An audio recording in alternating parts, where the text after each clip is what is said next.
Mano konsultacijų metu, ko gero, dažniausias ir sunkiausias klausimas, kokį man tenka girdėti, labai nuo senų laikų, nuo 2002 metų, kai aš vedžiau radio laidas, pagrindinė tema klausimas buvo vyro alkoholizmas.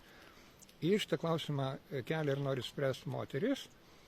Ir jos labai dažnai galvoja, kad tai yra tokia buka, paprasta problema, su paprastu kažkokia piliulė duosi ir vyras pasveiks ir stebuklingai niekada daugiau nebus tos problemos.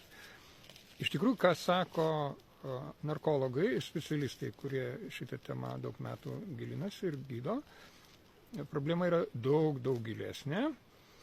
Jinai slypi paprastai, taip trumpai kalbant, tame, kad vyras negauna gilaus, stipraus, nuolatinio malonumo, būtino malonumo, kokio reikia kiekvienam žmogui, kad jisai galėtų gyventi ir egzistuoti.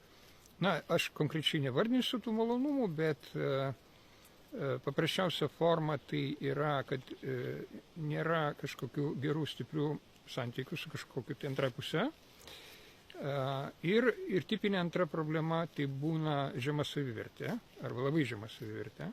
Kitaip sakant, žmogus negauna džiaugsmo. Tokio, be kurio žmogus negali gyventi kaip be oro, ar kaip be vandens, be maisto.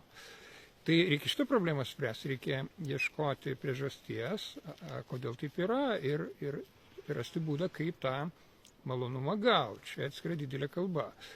Tai kai kurioms poros, arba kai kurie vyrai ir moteris išgirsta šitą mintį ir paieškoja randa tą sprendimą ir išsprendžia problemą ir neišsprendžia visam laikui.